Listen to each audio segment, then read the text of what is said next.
Okay folks, what I'm going to do is I'm going to make a glaze for the bacon. And I have a bowl full of brown sugar, and I'm going to add some cumin, a couple little squirts of cumin, and I have Penzeys Pico Fruta, which adds a little bit of heat and a little bit of freshness, and Penzeys curry, and a little bit of black pepper. I have some bacon already here on a sheet pan, and I'm just gonna sprinkle it over very generously, but I want to make sure that I save enough to be able to put it on the other side. And I have my oven preheating at about 325 degrees, because what I want to do is to render out the fat first, and then at the very end we can make it crispy. And then for those that don't like candied bacon, I have a tray of regular bacon. Now be very careful to keep an eye on the bacon, for I'm notorious for burning it. I have these really great versatile silicone cups.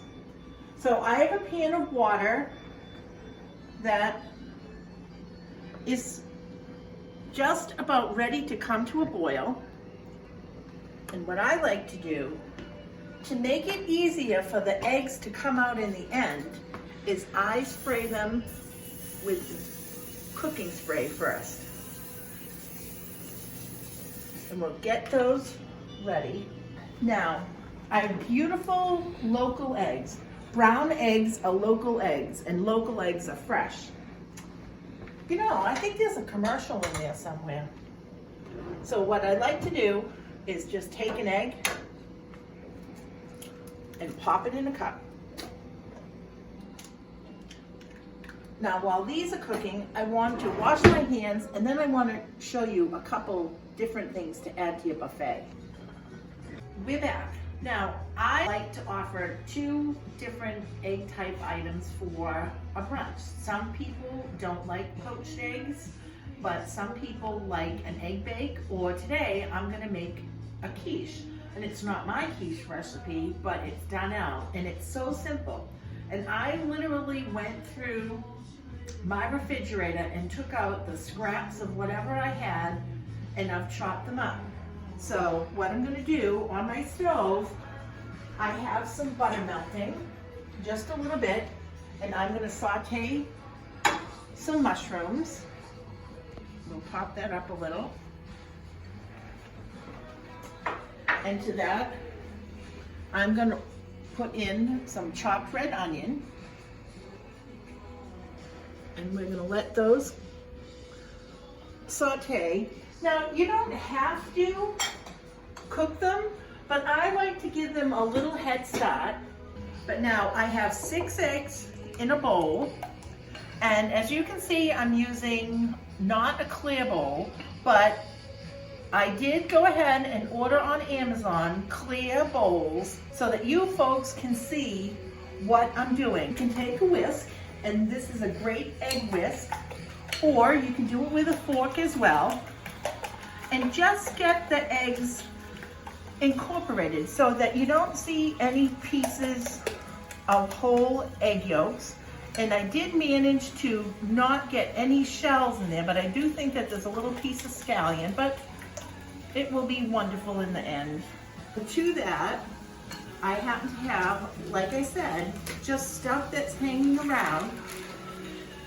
I happen to have a Mexican blend of cheese, maybe half a cup. Oh my goodness, the pans are singing.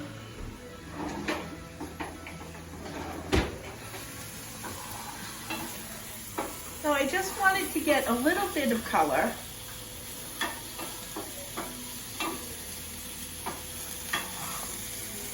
Never want to wash your mushrooms before you use them. You can use a mushroom bush to get any of the material that the mushrooms are grown in off, or you can take a dry dish towel or paper towel to get them off.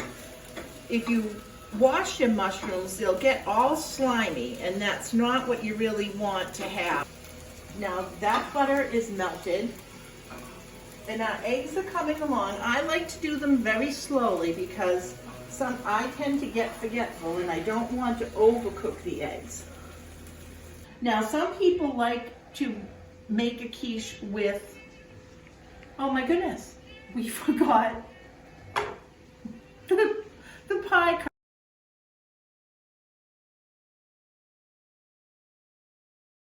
This is not going to be a quiche. This is going to be a frittata. See, you never know what can go wrong in the kitchen. Just like the other day when the fire alarms went off here, you have to improvise. So this is now going to be a frittata, which you can make in a pan like this, or you can actually cook it in a saucepan. Let's take a look.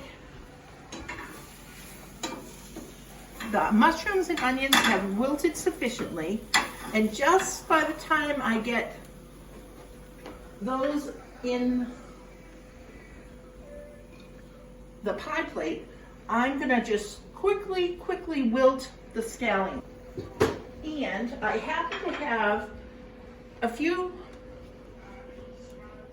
cherry tomatoes that I sliced up, and we're gonna add those as well.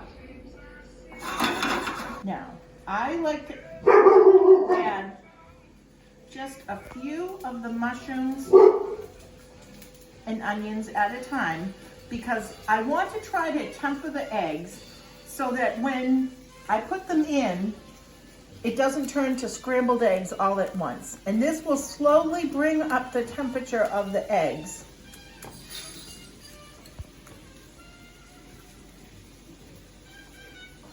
Just take a spatula and empty everything right into the bowl. Now, we're going to take